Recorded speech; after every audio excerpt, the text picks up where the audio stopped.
ఇప్పుడు ఉన్నటువంటి ఈ సోషల్ మీడియా పరిస్థితుల్లో ఎంతోమంది గురువులు చాలా జ్ఞానం చెప్పడానికని ముందుకు వస్తున్నారు. కానీ వినేసేసి మనమే సాధన చేద్దామని వెళ్ళి మళ్ళీ ఇబ్బందులు పడి ఆ గురువు వాళ్ళు ఇబ్బందులు పడాం అనేదానికంటే ముందుగా గురువునే సంప్రదించి మీరు ఎవరిని తీసుకున్నా కానీ గురుముఖత గురు సాంగత్యంలోను గురు అనుగ్రహంతో చేస్తే బాగుంటుంది కదా అని మీరు చెప్పినవి కూడా అని.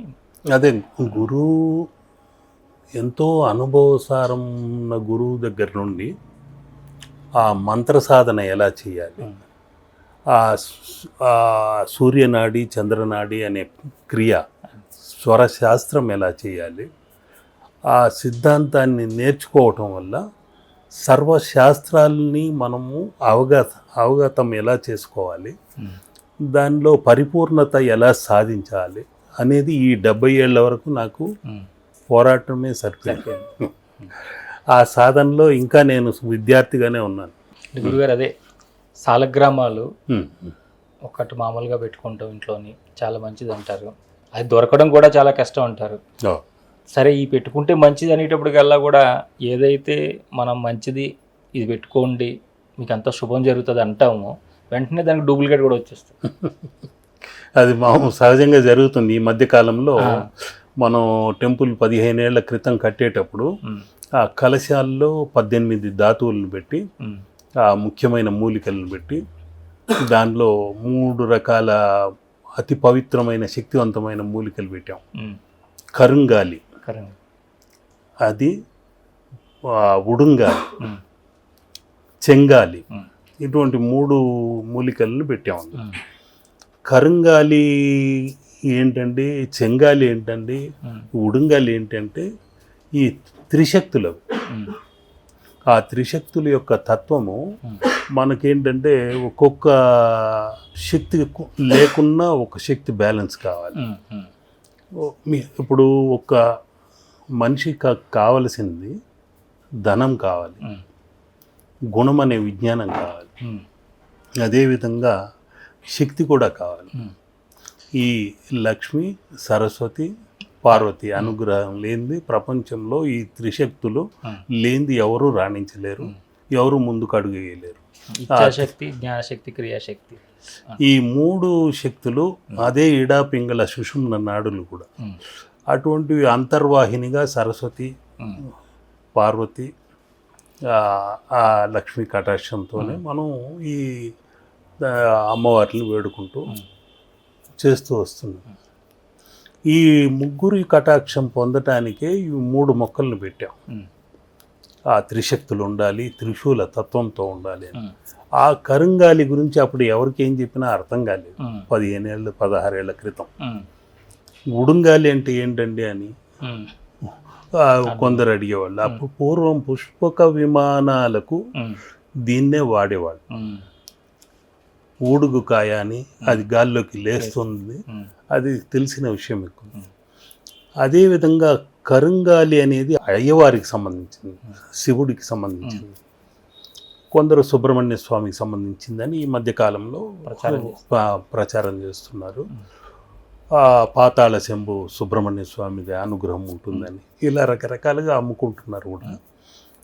చెంగాలి అనేది అమ్మవారు, చెంగాలమ్మ అంటుంటాం నెల్లూరు దగ్గర, బాగా పవర్ఫుల్ ఇదన్నమాట. మన శ్రీహరికోటలో ఏ రాకెట్లు ప్రయోగించినా, ఏ శాటిలైట్లు పైకి వెళ్ళాలన్నా మొదట అక్కడ పూజలు అయిన తర్వాతే వెళ్తుంటాయి. కాబట్టి ఆ చెంగాలమ్మ అనుగ్రహం ఉండాలని అది కూడా పెట్టాను. ఆ తర్వాత ఉడుంగాలి, ఇవి ఆ విమాన అని ఆ కలశంలో ఉండాలి అని ఆ కాస్మిక్ ఎనర్జీ రిసీవర్గా మనం ఏ విధంగా నెట్టు పని చేయలేదంటుంటాము, ఇవన్నీ పెట్టుకుంటుంటామో ఇంటర్నెట్ కనెక్షన్ లాగా ఉండాలని అక్కడ కూర్చున్న వాళ్ళకి ధ్యానం చేసుకుంటున్నప్పుడు చిత్ర చిదంబర రహస్యం అనేది పెట్టాం. ఒక్కొక్క నక్షత్రం వాళ్ళు అక్కడ ఎలా కూర్చొని ఏ విధంగా ధ్యానం చేసుకోవాలి, దానివల్ల ఫలితం ఏంటని. దానిలో అనేక రకాల శాలగ్రామాలు, మూలికలు, 108 ధాతువులు పొందుపరచడం కూడా జరిగింది. ఈ మధ్యకాలంలో కరుంగాలి మాల అనేది ఈ విధంగా అందరికీ మార్కెట్లోకి అందుబాటులోకి వచ్చేసింది. ఇంకొద్ది రోజులు పోతే ఇంకొక 6 నెలలకి చెంగాలి, ఉడుంగాలి. ఉడుంగాలి వచ్చేస్తుంది, చెంగాలి వచ్చేస్తుంది. దీన్ని ఏంటంటే రకరకాల పబ్లిసిటీ దీనిలతో వాళ్ళు దాన్ని మార్కెటింగ్ చేసుకుంటూ జీవనాధారం, కోటి విద్యలు కూటి కోసమే కాబట్టి ఒక్కొక్కరు ఒక్కొక్క పద్ధతిలో దాన్ని అమ్ముకుంటూ వస్తున్నారు. ఒక భక్తి, విశ్వాసము, ఎవరేం చెప్తే అది మంచి జరుగుతుందనే ఆశ, పోరాటం, ఆ జీవన విధానంలో ఇవన్నీ సహజమే. కాబట్టి మనం ఎవరిని దాన్ని తప్పు పట్టడానికి లేదు. అందులోనూ కొన్ని డూప్లికేట్లు కూడా వస్తున్నాయి, అవి కూడా వాడుతున్నారు. కానీ వీలైనంత వరకు సహజంగా ఉన్నవి దొరికితే వాడటం మంచిది. దాని ఎనర్జీని మనం పొందిన వాళ్ళం అవుతాం. కొందరు దీన్ని జపమాలగా వాడవచ్చా, దాన్ని రాత్రుళ్ళు ధరించవచ్చా, లేదు అది వేసుకొని మాంసాహారం తినవచ్చా, రకరకాల పనులు ఇంకా ఇలా రకరకాలుగా అడుగుతున్నారు. రుద్రాక్షలు తప్ప మిగతా ఏ మాలైనా సహజంగా ధరించవచ్చు. దీనికైనా కూడా ఇది సహజంగా ఒక వృక్ష సంబంధమైంది కాబట్టి దానిలో ఒక జీవశక్తి అనేది ఉంటుంది. వీలైనంత వరకు మధుమాంసం తీసుకునేటప్పుడు దూరంగా పెట్టడమే మంచిది. నిద్రించే సమయంలో తీసి పెట్టడము మంచిది నా ఉద్దేశం. రుద్రాక్షలు ఇంకా మహాశక్తివంతమైనవి, వాటిని కూడా అటువంటి సమయాల్లో తీసేసి ఆ తర్వాత పసుపులో కడిగిన తర్వాత ధరించడం మంచిది. ఈ శాలగ్రామాలు అనేవి కూడా కొన్ని శక్తివంతమైనవి ఉన్నాయి. అది ప్రపంచంలో ఒక వింతైన విషయం ఏంటంటే ఎక్కడా దొరకనటువంటి శిలజాలు, ప్రపంచంలో మరెక్కడా దొరకనటువంటివి నేపాళము అనే దేశంలో గండకి నదిలో అక్కడ మాత్రమే సుదర్శన చక్రం లాగా ఆ విష్ణు అనుగ్రహం కలిగిన శాలగ్రామము అంటారు. ఈ కలి ప్రభావం దోషమును తప్పించుకోవాలంటే, కలి అనే తత్వాన్ని జయించాలంటే ఆ శాలిగ్రామము అనేది ఉండాలి. కొందరు శాలిగ్రామము అంటుంటారు, శాలి అనకూడదు, ఏదో సాలెపురుగు అన్నట్టు అవుతుంది. శాలిగ్రామము, శా అని మెలికి శా ఉంటుంది, శాలిగ్రామము అనాలి. ఆ శాలగ్రామాలతో ఒక విగ్రహం చేయాలని నేను సంకల్పం చేసుకున్నా. ఇప్పుడు మీరు తిరుమల కొండ పైన ఉన్న వెంకటేశ్వర స్వామి విగ్రహం కూడా శాలిగ్రామ విగ్రహం. తిరువనంతపురంలో ఉన్న ఆ అనంత పద్మనాభ స్వామి కూడా ఆ శాలగ్రామాలతో చేసిన విగ్రహం. అటువంటి విగ్రహం ఎక్కడైతే ఉంటుందో అక్కడ అనంతమైన సంపద చేరిపోతుంది. తిరుమల కొండ కానివ్వండి, తిరువనంతపురంలో ఆ పద్మనాభ స్వామి వద్ద కానివ్వండి, కోటాను కోట్ల విలువ కట్టలేనటువంటి సంపద చేరిపోతూ ఉంటుంది. అంతటి సంపద మన ధ్యాన మందిరంలో వచ్చిన వారికి కలగాలి, నాకు కాదు. వాళ్ళకందరికీ కలిగే అనుగ్రహము చేయటానికి నేను సంపాదించిన జ్ఞానము, అటువంటి దీనిలో ఆ విజ్ఞానము అన్నింటినీ కలబోసి ఒక విగ్రహం తయారు చేయాలని నిర్ణయం చేసుకొని నిజమైన శాలగ్రామాలు, మీరు అన్నట్టు డూప్లికేట్లు కూడా వస్తున్నాయి, అటువంటివి కాకుండా నిజమైనవి కావాలి, గండకీ నది దగ్గరికి వెళ్ళాలి, నేపాల్కి వెళ్ళి తీసుకురావాలి అని అనుకొని అక్కడికి వెళ్ళటం, ఎప్పుడు వెళ్ళాలి ఏంటని ముహూర్తం నిర్ణయించుకోవటం, వెళ్ళలేకపోవటం, ఇలా రకరకాల ఆటంకాలు, ఈ ఆలయ నిర్మాణం చూసుకోవటం, అది ఎంత ఒక ఏకైక వ్యక్తి పోరాటం, వన్ మ్యాన్ ఆర్మీ లాగా. ఎక్కువ మంది అట్టహాసాలు, ఆడంబరాలు లేవు. నేను ఒకడే ఇక్కడ చిత్రాలు చిత్రించాలి, అనేక దేవతామూర్తుల్ని వాళ్ళకి అందివ్వాలి, ఆ తర్వాత నా ధ్యాన మందిరంలో కూర్చోవాలి, అక్కడ కాసేపు ధ్యానం చేసుకోవాలి, అక్కడ వచ్చిన శిష్యులకు జ్ఞాన దానము చేయాలి. ఈ కార్యక్రమంలోనే సరిపోతుంది రాత్రింబగళ్ళు. కాబట్టి ఇంకా గండకీ నదికి ఎప్పుడు వెళ్ళగలమా అనుకుంటూ ఇంకా చివరికి విసుగు పుట్టిపోయి, నాకు వచ్చిరాని హిందీతో నేను అక్కడికి వెళ్ళి అవన్నీ మోసుకొచ్చి ఒక లారీలో పట్టుకొచ్చి అక్కడ మాట్లాడడం అన్నీ అయ్యే పని కాదు అని నిరాశతో ఇక్కడ ఉన్న అమ్మవారి దగ్గర అమ్మ చండి చాముండి, నేను వెళ్ళలేను, నాకున్న ఆ సమయం తక్కువ, అంత దూరం వెళ్ళి మోసుకురాలేను కూడా, కాబట్టి నేను ఈ విషయంలో వెనక్కి అడుగేస్తున్నాను. ఆ విగ్రహం చేయాలనుకోవటం పెద్ద సాధన, దాన్ని నిర్మించాలనుకోవటం ఇంకా పెద్ద సాధన, దాంతో అవన్నీ మోసుకురావాలి, ఏం చేయాలనేది ఆలోచిస్తున్నాను. కాబట్టి ఆ విషయంగా నేను వెనకడిగేసి చేయటం లేదు. మామూలు విగ్రహం ఏదైనా పెడతాను, నన్ను క్షమించమ్మా, ఆ వెంకటేశ్వరుడు నా పైన ఆగ్రహించకుండా అనుగ్రహించు అని వేడుకున్నా. ఇది నిజంగా ఒక సినిమా స్టోరీలా ఉంటుంది. చెప్పిన ఒక వారానికల్లా అమ్మవారు ఏం చేసిందంటే ఒక విచిత్రం చూపించింది. హఠాత్తుగా ఆమె లీల అనుకోవచ్చు, ఇంకే మహత్ అనుకోవచ్చు. ఒక 6.5 అడుగు పొడవున్న ఒక వ్యక్తి, ఆజానుబాహు, ఎర్రటి నామం పెట్టుకొని, ఓ వెంకటేశ్వర స్వామి తిరుమల కొండపై నుండి ఆ నల్లటి విగ్రహం కాస్త ఎర్రటి వర్ణంతో మారిపోయి వస్తే ఎలా ఉంటాడో ఆ విధంగా ఆ ద్వారం దగ్గర నిలబడి లోపలికి రావచ్చా అనుకున్నాడు. ఎవరబ్బా ఇంత పెద్ద ఆజానుబాహుగా ఉన్నాడు, ఇంత తేజస్సుతో ఉన్నాడు అనుకుంటూ, రావచ్చు రండి అని రావటం ఆటో వైపు చూసి లావో అన్నాడు. ఏదో గన్ని బ్యాగుల్లో తీసుకొచ్చి ఒక 5-6 గన్ని బ్యాగులు చిన్నవి దింపేశాడు. లేలో అన్నాడు. ఎవరయ్యా నువ్వు? ఏం స్వామి, ఎవరు నువ్వు? సద్బ్రాహ్మణుడు, నేను సద్బ్రాహ్మణుడిని, నీకోసం పవిత్రంగా తెచ్చాను, నేపాల్ నుండి వస్తున్నాను, గండకీ నది నుండి, లేలో అన్నాడు. నాకు వచ్చిరాని హిందీలో, నా అడ్రస్ నీకు ఎవరు ఇచ్చారు, నేను ఎవరు పంపారు? మాతా అయినా అన్నాడు. అమ్మవారు పంపించింది, తీసుకో, ఎంత ఉంటే అంతే. అది సుమారు ఒక 2 లక్షలు 3 లక్షలు విలువ చేసేది.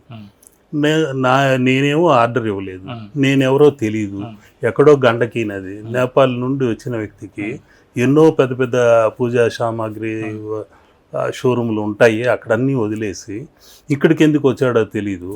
తెచ్చి దింపిన వెంటనే గన్ని బ్యాగుల్ని తీసి లేలో అంటున్నాడు. ఎంత ఉంటే అంత ఇవ్వు అంటున్నాడు. ఇంతని ధర చెప్పటం లేదు. ఎవరు పంపించారంటే మాతాజీ అంటున్నాడు. మన అమ్మవారికి మొరబెట్టుకుంది ఇతని ద్వారా పంపించిందా ఏంటనేది అర్థం కాదు. నా దగ్గర 10,000 ఉందన్న. అతనికి వెల మాట్లాడడమో ధర మాట్లాడడం గురించో నేను బార్గెన్ చేయడానికో సిద్ధంగా లేదు కూడా. అతను తీసుకొచ్చిన అతను ఎలాగో ఒక 2-3 లక్షలు చెప్తాడని నా ఉద్దేశం. ఎంత ఉంది అన్నాడు. 10,000 తీసి జోబులో పెట్టుకున్నాడు. మాతాజీ ఆజ్ఞ అయింది, జై మాతాజీ అని బ్లెస్ చేశాడు. వెళ్ళిపోతూనే ఉన్నాడు. ఇంకా దాన్ని నాకు ఇంత ఇవ్వండి, ఇంకొక 1,00,000 రూపాయలు ఇవ్వండో 2 లక్షలు ఇవ్వండి అని ఏం మాట్లాడలేదు. 10,000కి నేపాల్ నుండి ఎవరో తెచ్చిస్తారు అన్ని 4 గన్ని బ్యాగుల్లో, అన్ని చిత్ర విచిత్రమైన ఈ సాలగ్రామాలన్నింటినీ, నిజమైన సాలగ్రామాలని మనకు ఎవరు ఇస్తారబ్బా అని ఆశ్చర్యపోయా. ఒక అనాటమీకి కావలసిన అంగశాస్త్ర ప్రకారం మనకు ఏవేవి విష్ణు విగ్రహానికి ఏమేమి కావాలో అవన్నీ అందులో ఉన్నాయి. చిత్రం ఏమిటంటే ఇది హృదయ చక్రం. ఇది ఈ విగ్రహం నుండి ఈ విగ్రహాన్ని చేశాను. ఈ విగ్రహం హృదయ చక్రం ఇక్కడ ఉండేది. ఈ రాగి తీగలతోనే 27,000 నాడులు ఎలా ఉంటాయో దాన్ని 27 తీగలుగా మలిచి దాన్ని ఆ విగ్రహ తత్వంతో తయారు చేయడం జరిగింది. ఈ ఇక్కడున్న చెవులు చూశారంటే అది కూడా ఈ సాలగ్రామం. ఆ సాలగ్రామంలో ఆ చెవి ఎలా ఉందో అదే విధంగా ఉంటుంది. అది దాన్ని విష్ణు నాభి అన్నారు. మన చెవులు నాభి తత్వం, ఆ విష్ణు నాభి. మన నేత్రాలు నక్షత్ర నాభి. మనం ఇక్కడ కూర్చొని మనం ఇలా చూస్తే మనం కెమెరాని జూమ్ చేయాల్సి వస్తుంది, నక్షత్రాల్ని ఫోకస్ చేయాలి. ఇక్కడ ఉండే చీమను చూడాలన్నా, సూక్ష్మంగా ఉండేదాన్ని చూడాలన్నా జూమ్ చేయాలి.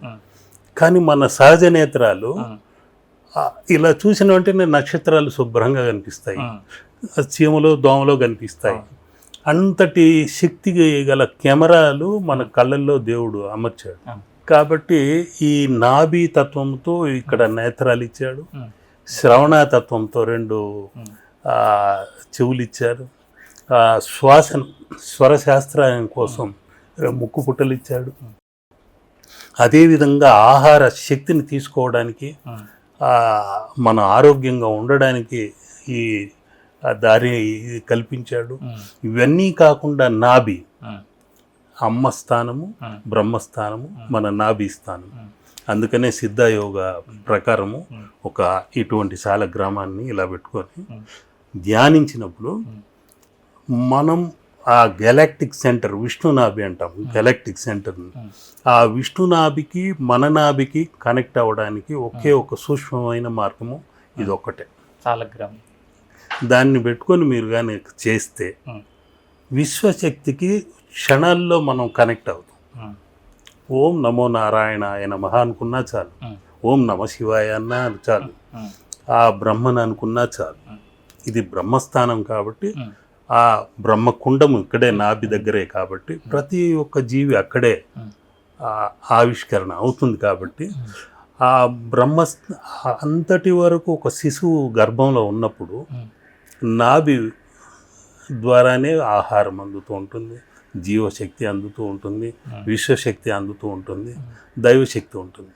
ఎప్పుడైతే ఈ బాహ్య ప్రపంచంలో పడ్డ వెంటనే విశ్వశక్తికి గెలాక్టిక్ సెంటర్ నుండి అందే శక్తికి కనెక్షన్ ముడియటం జరిగిపోతుంది, నాభిలో బంధించబడుతుంది. ఈ బ్రహ్మరంధ్రం మాత్రం ఓపెన్ ఉంటుంది. కాబట్టి ఆ బ్రహ్మశక్తి అనేది అతి ముఖ్యమైనది. ఈ బ్రహ్మశక్తి ఇటువంటి శక్తులన్నింటినీ జోడించి విగ్రహం చేయాలని ఈ విగ్రహం చేయటం జరిగింది. ఇక్కడ ముఖ్యంగా రుద్రాక్ష చక్షువులు, ఇందులో ఒక 108 సూక్ష్మ ధాతువులు ఉన్నాయి, మూలికలు ఉన్నాయి.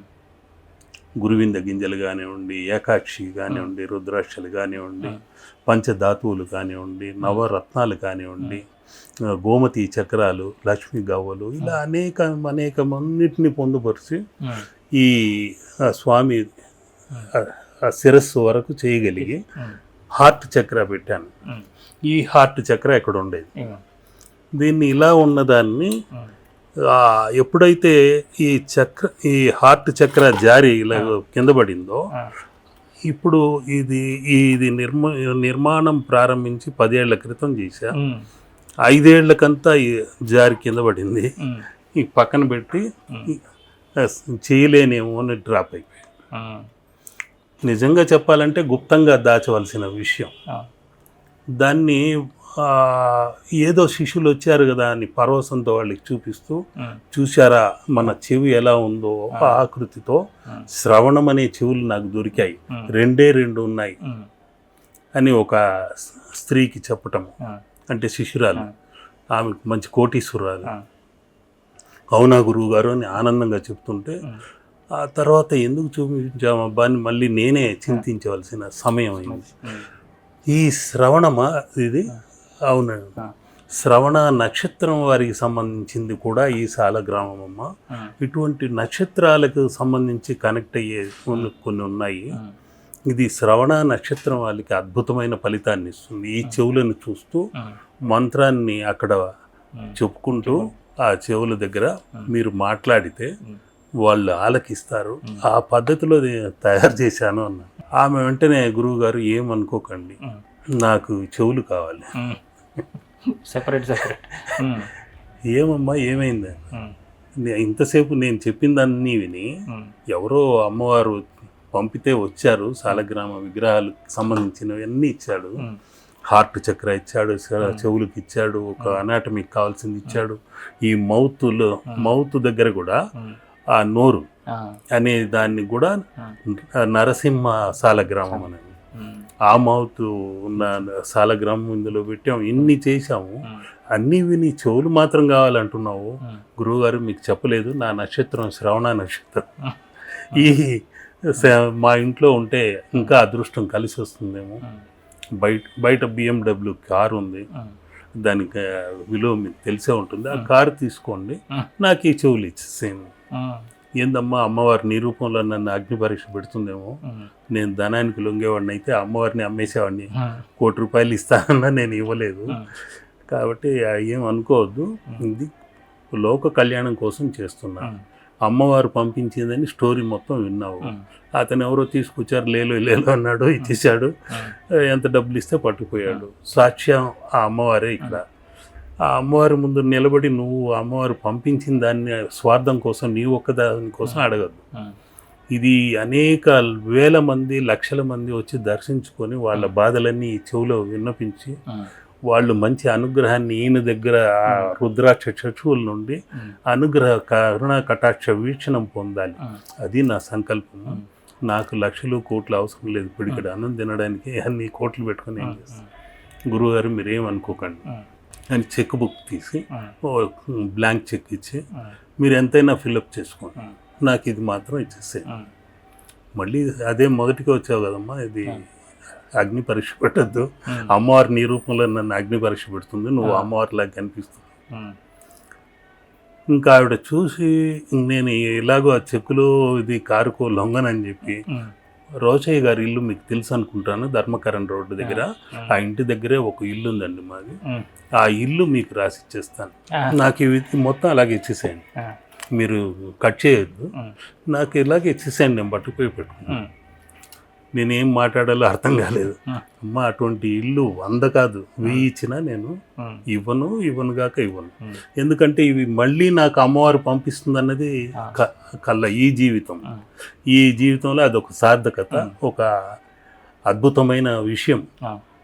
ఏదో సినిమా స్టోరీ లాగా ఉంటుంది చెప్తే మీకు, దాన్ని నమ్మి మీరు ఇది తీసుకుని ఇది చేసుకోండి అని మీ దగ్గర నుండి నేను ఇల్లు కారులో తీసుకోవాలనే ఉద్దేశం లేదు. ఈ విగ్రహాన్ని పరిపూర్ణంగా చేసి నా మందిరంలో అందరికీ ఉపయోగపడేలా పెడతాను. దానిలో మీరు కావాలంటే వచ్చి సహాయం చేయండి, తయారు చేస్తున్నప్పుడు రాగి తీగలు అల్లండి, దానికి అలంకరణ చేయండి, నైవేద్యాలు పెట్టండి, మీరు అక్కడ వచ్చి ఆరాధన చేసుకోండి అందరితో పాటు, నలుగురితో పాటు నారాయణ అనుకుంటూ చేయండి. ఆవిడక అలిగి వెళ్ళిపోయింది. ఈ విగ్రహము అడిగిన తరువాత ఆటంకమైంది. ఆ రోజు నుండి ఇది ఈ గుండె జారింది, నా గుండె జారిపడి అనవసరంగా వాళ్ళకి ఇబ్బంది పెట్టి చెప్పడం జరిగిందేమో. మనం గుప్తంగా ఉంచవలసిన క్రియని, ఈ శిల్పక్రియని వాళ్ళకి చెప్పకుండా ఉంటే బాగుండేదేమో. ఇంకా ఎట్లాగ బాహ్యం అయిపోయింది కాబట్టి ఇప్పుడు మీ ముందు పెట్టాను. అది మీలాంటి వాళ్ళు ముఖ్యమైన శిష్యులు తెలుసుకోవడంలో తప్పు లేదు. లోక కళ్యాణం కోసం దర్శనం చేసుకున్నా తప్పు లేదు. ఈ చెవులను చూస్తూ కూడా వాళ్ళ బాధలను విన్నవించుకున్నా వాళ్ళ బాధలన్నీ తీరాలి. ఆ రుద్రాక్ష చక్షువుల నుండి కరుణా కటాక్ష వీక్షణ అందరూ పొందాలని కోరుకుంటూ దాన్ని ఈరోజు పెట్టడం జరిగింది. ఆ విశిష్టత ఎందుకు చెప్తున్నానంటే, అటువంటి అతి పవిత్రమైన శాలగ్రామాలు ఇవన్నీ సహస్ర శాలగ్రామాలు ఉన్నాయి. అన్నిటికీ ఈ విధంగా తిరునామం పెట్టి ఒక్కొక్క వారాహము, మారుతి, అనేక రకాల శాలగ్రామాలని ఈ విధంగా సేకరించి నామములు అన్నీ తీర్చిదిద్ది అలంకరణ చేసి సహస్ర శాలగ్రామ తీర్థము అని మన ధ్యాన మందిరంలో పెడుతున్నాము. అక్కడ దర్శించుకున్న వాళ్ళకి అందరికీ మంచి జరగాలనే ఉద్దేశంతో ఈ శాలగ్రామాలన్నింటినీ, దానిలో సుదర్శన చక్ర ఆకృతిలో కొన్ని ముద్రలు కూడా ఉంటాయి కాబట్టి ఇలాగా ఇవన్నీ ఆ సుదర్శన చక్రం లాగానే ఉంటుంది, సహజంగా ఏర్పడింది, ఎక్కడ చెక్కినో అటువంటివి కావు కదా. ఇవన్నీ దైవానుగ్రహంగా ఈ కలికాలంలో ఆ భగవంతుడి అనుగ్రహం త్వరగా పొందడానికి ఇటువంటి రూపాలని ఆయన మనకు అనుగ్రహించాడు. ఆ విష్ణుతత్వము మనం అతి త్వరగా కలిదోష నివారణకు ఇటువంటివి పెట్టి పూజించండి. ఏదో పెద్ద పెద్ద విగ్రహాలు పెట్టి కాదు, ఇది ఒక్కటి ఉంటే చాలు, ఆ మహావిష్ణువే మన ఇంట్లో ఉన్నట్టు. కాబట్టి ఇవన్నీ ఈ సహస్ర శాలగ్రామాలు రావటము, ఆ విగ్రహాన్ని తయారు చేయటం జరుగుతూ ఉంది.